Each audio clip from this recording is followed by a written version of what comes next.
आगे गोर की एक बात बता, एक तक गोर छे।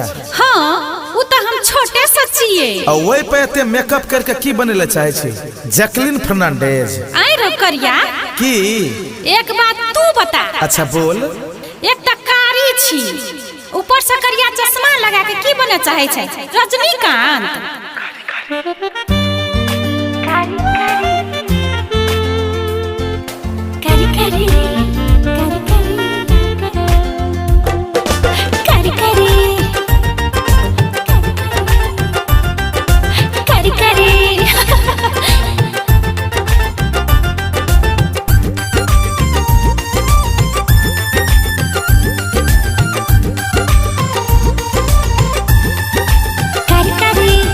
कारी कारी अखिया वाली लागे छी कमाल गे।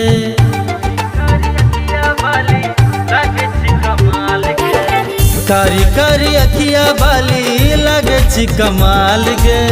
नैना सकन खिचला का बिच बच जाल गे। नैना सकन खिचला का बिच बच जाल गे। कारी कारी चश्मा वाला लागे छी बवाल रे। बुझली? कारी कारी चश्मा वाला लागे छी बवाल रे। नैना सकन खिचला का बिच बच जाल रे। नैना सकन खिचला का बिच बच जाल रे। बिच बच जाल गे, बिच बच जाल गे। बिच बच जाल रे, बिच बच जाल रे। नैना सकन खिचला का बिच बच जाल गे। नैना सकन खिचला का बिच बच जाल रे।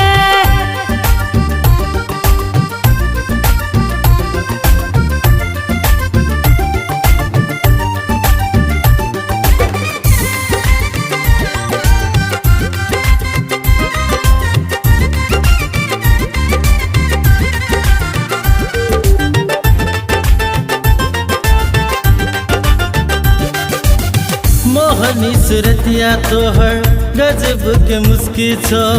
लहंगा छो महंगा रानी, कुर्ती जालीदार छो। मोहनी सुरतिया तोहर गजब के मुस्की छो। लहंगा छो महंगा रानी, कुर्ती जालीदार छो। बहाना बना के तू लग में नया रे। लागे चिपटहा तू हमरा नहीं सतार रे। मस्त छो जवानी तोहर 16 साल गे।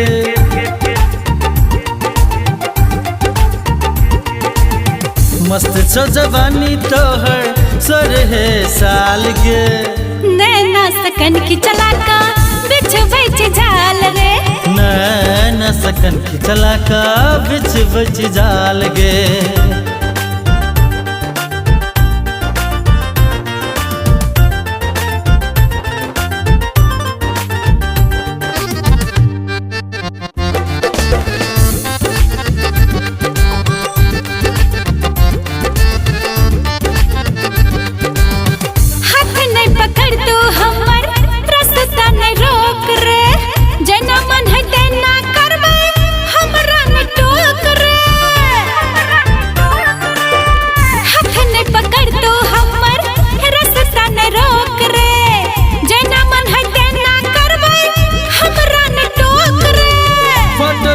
सबसे तू दिल के जरा बैसी, प्यार में हमरा तू किया सतावैसी।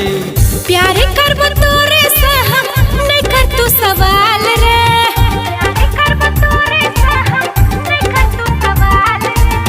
प्यार करब तोरे से हम नहीं कर तू सवाल रे। नैना सकन खिचला का बिच बच जाल गे। नैना सकन खिचला का बिच बच जाल रे। बिच बच जाल गे, बिच बच जाल रे। बिच बच जाल रे, बिच बच जाल रे। नैना सकन खिचला का बिच बच जाल रे। नैना सकन खिचला का बिच बच जाल रे। नैना सकन खिचला का